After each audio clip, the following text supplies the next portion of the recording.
Começa agora o programa A Hora e a Vez da Pequena Empresa. Hoje temos muitas atrações e informações. O economista Roberto Luiz Troster comentando a nota de crédito do Banco Central com os números de janeiro. O professor Simão Davi Silber analisando o cenário econômico neste começo de ano, além de dicas e curiosidades. E nesta semana o presidente do SINP, Joseph Cury, recebe o tecno-humanista Márcio Bueno, que falou sobre o conceito da tecno-humanização. Fique conosco!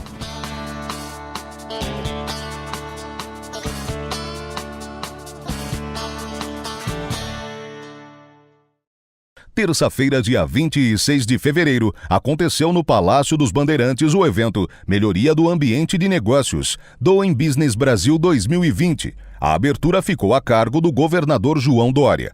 A ação é resultado da parceria entre a Secretaria de Desenvolvimento Econômico do Estado, a Secretaria-Geral da Presidência da República e o Ministério da Economia.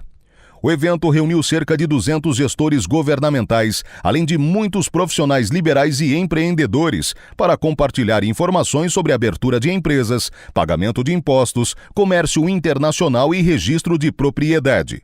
O ministro da Economia, Paulo Guedes, não pôde comparecer, mas deixou seu recado de otimismo em um vídeo gravado. O Brasil é a 8ª maior economia do mundo, mas é a 109ª no relatório Doing Business do Banco Mundial. As dificuldades de fazer negócios no Brasil se devem à falta de eletricidade, dificuldade de abrir empresa, impostos excessivos, falta de acesso ao crédito, execução dos contratos e uma série de outros problemas que infernizam a vida dos empreendedores.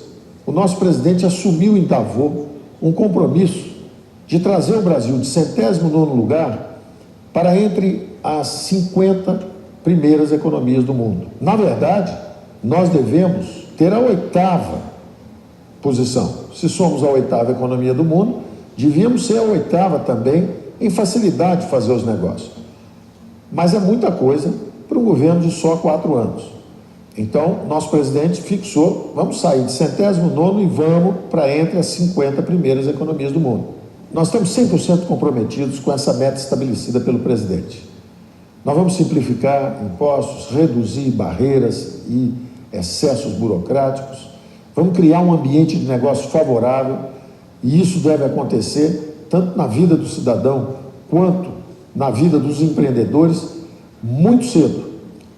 Todos nós somos a favor do poder autodeclaratório para que a agilidade seja realizada em obediência à lei. Nós não estamos propondo aqui vilipendiar, desviar ou desrespeitar nenhum movimento legal, nenhum dispositivo legal, seja municipal, seja estadual, seja federal, mas agilizar processos e, sobretudo, digitalizar estes processos. Não basta falar, é preciso agir, é preciso o Estado se modernizar para tirar o Estado do lombo, do cangote do cidadão, usando as palavras simples, porém muito precisas do nosso presidente. E é isso então que nós esperamos com essa edição, numa parceria muito grande entre a Secretaria-Geral da Presidência da República, por intermédio da Secretaria de Modernização do Estado e o Ministério da Economia. Então o município de São Paulo reafirma o seu compromisso de fazer a sua parte, de fazer a sua lição de casa para que a gente possa melhorar o ambiente de negócios no Brasil, no estado de São Paulo e no nosso município.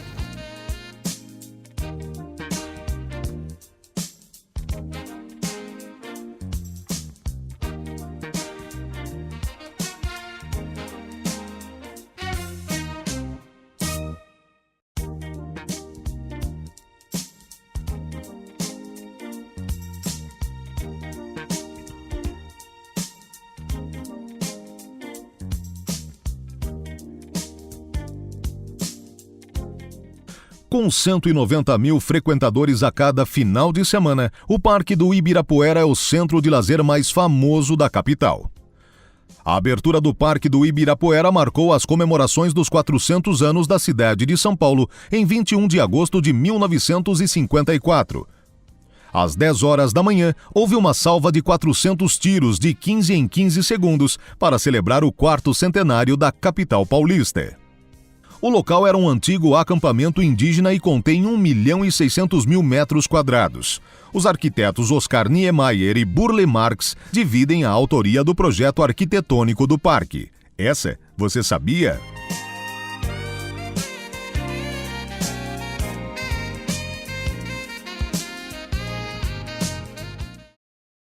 Esta semana foi divulgada a nota de crédito do Banco Central com os números de janeiro. Era esperada uma melhoria no quadro e notou-se uma leve deterioração.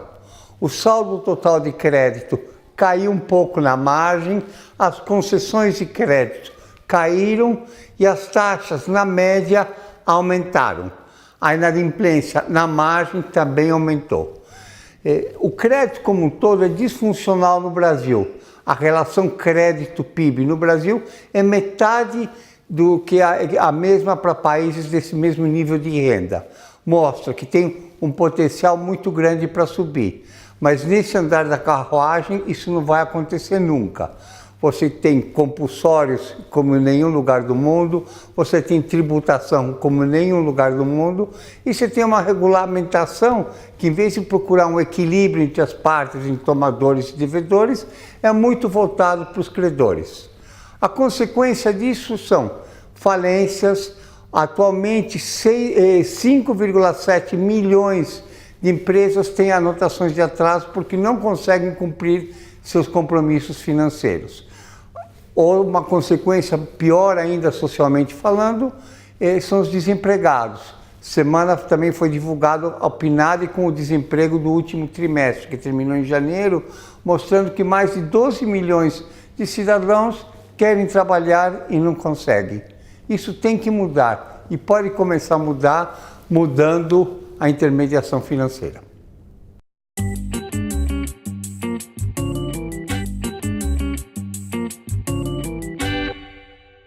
O professor Simão Davi Silber faz uma análise da economia nacional neste começo de ano e o que devemos esperar para os próximos meses. Fique atento.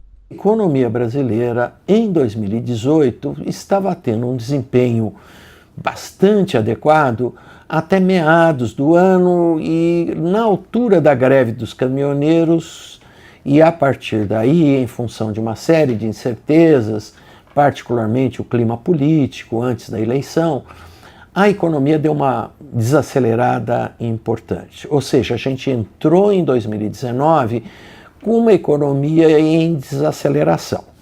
Isso significa que a retomada será um pouco mais difícil. Tanto é que as projeções que a gente tem disponíveis, elas apontam muito mais para um crescimento de 2% para a economia brasileira do que aquilo que se esperava anteriormente. Então eu chamaria isso de um desempenho modesto para a economia brasileira, e o que está por trás disso são, em primeiro lugar, a taxa de desemprego ainda continua efetivamente muito alta. Nós temos 12 milhões de brasileiros desempregados, ou seja, procurando emprego, e mais uns 12 milhões subempregados, ou seja, gostariam de trabalhar mais, mas estão trabalhando relativamente pouco porque não têm oportunidade. Portanto, a massa salarial, aquilo que puxa o consumo, as vendas no varejo, vão ter um desempenho modesto em 2019. E esse é o componente mais importante de demanda. As empresas ainda estão cautelosas com investimentos, a construção civil não se recuperou, ou seja, nós temos um ambiente doméstico de crescimento modesto, sendo que isso, no fundo, é um enigma para a gente, porque o país passou por uma crise, teve uma queda de produção muito significativa e deveria estar crescendo muito mais. Então existem incertezas, as grandes incertezas que tem pela frente é se as reformas passam ou não passam, ou que tipo de reforma, particularmente a da Previdência, que o governo está apostando muitas fichas nesse momento, vai passar ou não. A negociação está começando nesse instante, portanto não dá para saber quando isso termina, e nós precisamos muito mais coisas.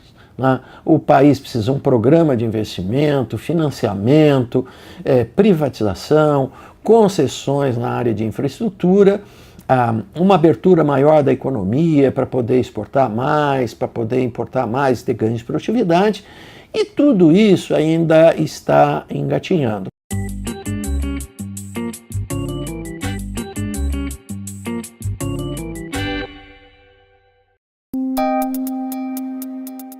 Entrevista da semana.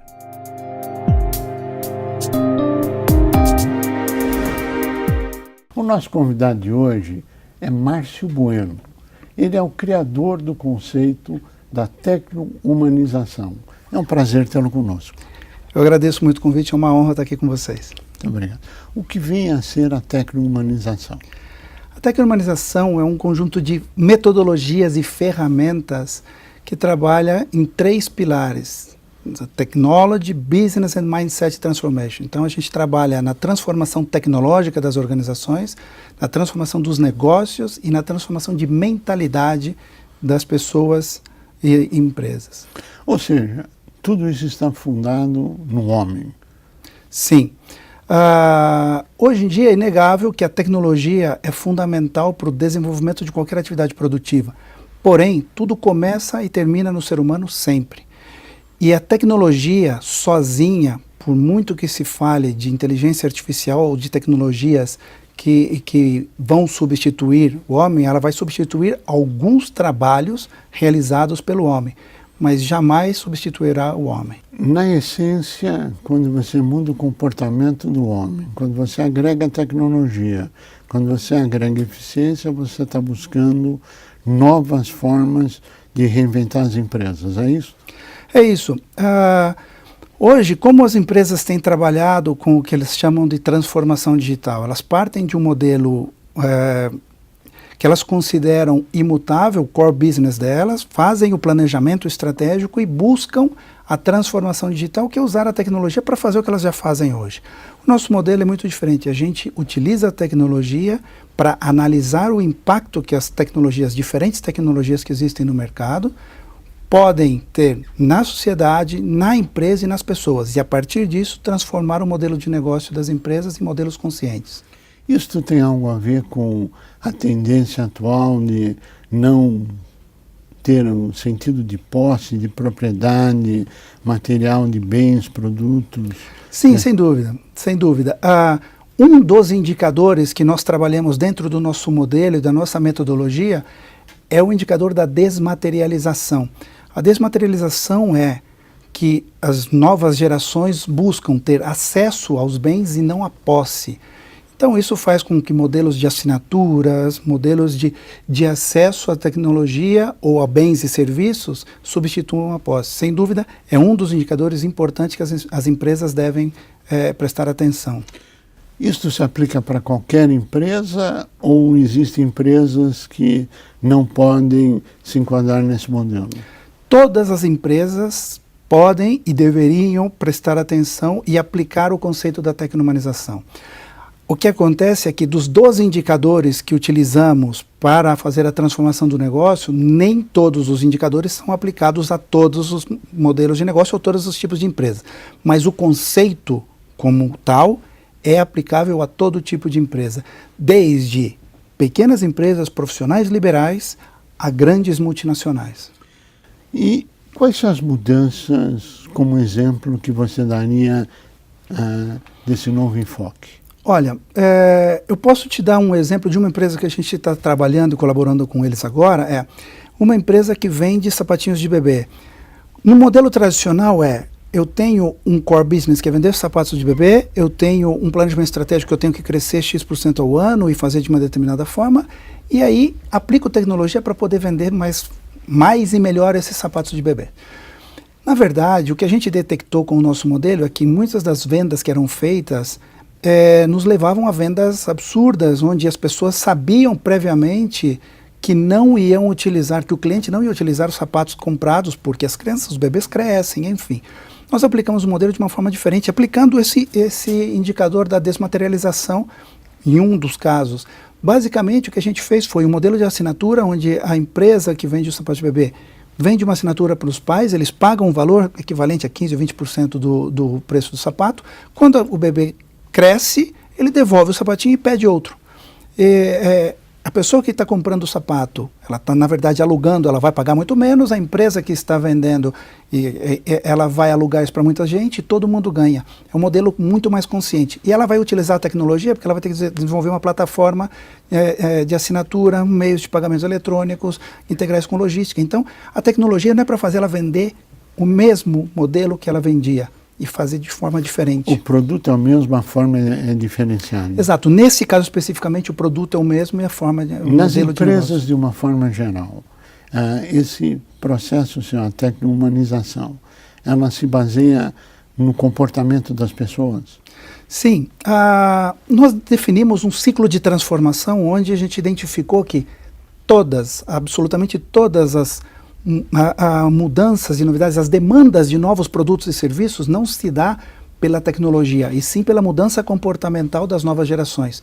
Portanto, as empresas devem pensar e se preocupar muito com a mudança comportamental, não só do seu cliente, mas também dos seus colaboradores.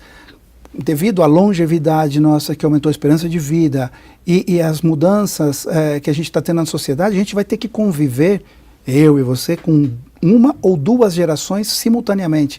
Então, é fundamental entender a mudança comportamental das pessoas. O seu processo induz a isso, esse entendimento comportamental? Totalmente, totalmente. O processo está desenhado partindo, por isso a gente chama a tecno-humanização, porque a tecnologia, sem dúvida, é fundamental para o desenvolvimento de qualquer atividade econômica, mas as pessoas iniciam e terminam todo e qualquer tipo de mudança. Dentro e fora da empresa? Dentro e fora da empresa. Hoje, com tecnologia, com smartphone, com mobilidade, etc., as pessoas trabalham de qualquer lugar, a qualquer momento, qualquer dia, qualquer hora. Portanto, faz home office, já não existe essa diferenciação entre vida pessoal e profissional. Essa tecnologia vai trazer uma redução de número de pessoas empregadas? Sim. Inevitavelmente, esse é uma grande questão que temos que trabalhar, que as empresas têm que trabalhar, que a tecnologia vai destruir postos de trabalho. Os primeiros, obviamente, são os postos não criativos, atividades não criativas, repetitivas, que vão ser substituídas por máquinas, por robôs, por inteligência artificial, por software, enfim. E a tecnologia também vai criar novos postos de trabalho, mas a quantidade criada é menor do que a quantidade de postos destruídos. Isso é um fato. O segundo fato e muitos empresários eu ouço dizer, não, mas as pessoas têm que se reinventar e mudar. Nem todo mundo vai ser capaz de fazer a transição. Então, as pessoas que as empresas vão contratar para os novos postos de trabalho não necessariamente são as mesmas. Então, no nosso modelo, o que a gente trabalha e prevê dentro do modelo é que não é deixar de usar a tecnologia, porque isso a empresa perderia a competitividade. É utilizar a tecnologia e depois realocar as pessoas que forem possíveis e as que não for possível, trabalhar e mostrar a elas saídas alternativas, porque muitas dessas pessoas, quando entraram na empresa, o mundo lá fora era um. E agora, ao sair, o mundo é completamente diferente. E se a empresa não ajudar elas a entenderem isso, podemos gerar um caos social, sem dúvida alguma. Este é um processo mundial? Sim, é um processo mundial. Já não existe... o que muda, às vezes, é a velocidade em que cada país está lidando com isso. Por exemplo, em alguns países, nos Estados Unidos, em alguns países da Europa, já existem discussões abordando esse problema e discutindo renda mínima para pessoas que vão perder o emprego por conta da tecnologia. A gente ainda não está nesse estágio, mas é um problema que afeta a todos os países, sem dúvida. Qual a velocidade com que isso vem ocorrendo na sociedade? Essa é uma característica que a gente está vivendo. A gente vive e ouve na mídia falar sobre sociedade exponencial, tecnologia exponencial. Basicamente, a gente trabalha qualquer coisa com uma velocidade absurda. Profissões desapareceram durante toda a história e profissões surgiram. Por exemplo, nos anos 80 desapareceu o ascensorista, desapareceu o técnico que consertava a máquina de escrever e surgiu o técnico que consertava PC. Então desapareceu uma profissão e surgiu outra. A diferença é que agora vão desaparecer centenas ou milhares de profissões e vão surgir centenas e milhares na mesma década. Não é, antes demorava-se 1 ou 2 gerações para desaparecer 1 ou 2.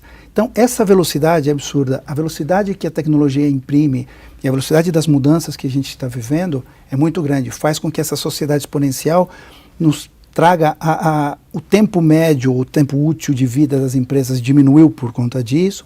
Enfim, toda essa transformação é muito rápida. Hoje a indústria fala na tecnologia 4.0. Sim. O que você está dizendo é muito além dessa tecnologia 4.0. Sim, sim. O que muda? Muda o enfoque. Naquele exemplo que eu dei dos sapatinhos de bebê, a indústria 4.0, tecnologia 4.0, enfim, o que eles buscam é utilizar a tecnologia para fazer mais rápido e melhor o que a gente faz hoje. Eu não estou de acordo com isso, o conceito da tecnomanização não está de acordo com isso. Por quê? Porque o que a gente faz hoje nos trouxe aonde estamos hoje como sociedade. E, sinceramente, essa não é a sociedade que eu gostaria de deixar para os meus filhos. Né? Não é um modelo de sociedade onde vale quase tudo, ou vale tudo, etc. Então, a gente quer utilizar muito a tecnologia, eu venho do mundo da tecnologia, eu vivi a minha vida toda trabalhando com tecnologia, mas de uma forma, transformando os negócios e as empresas de uma forma consciente. Então, naquele exemplo, uma empresa da indústria 4.0, uma empresa que faz consultoria de 4.0, ela pega, vende sapatinho, vai o crescimento, quando você quer crescer, eu coloco tecnologia para você crescer, e faço marketing digital e produzo mais rápido e mais barato. Então eu uso a tecnologia nas pontas para produzir e para vender, para fazer o mesmo que eu faço hoje. Eu não acredito nisso, porque se a gente só pensar em crescimento como único indicador, a gente vai colapsar, e a gente está muito próximo a colapsar a economia. Se a China continuasse crescendo, ou continuar crescendo 6, 7% ao ano, em 10 anos teríamos 2 Chinas. Não cabe 2 Chinas no planeta.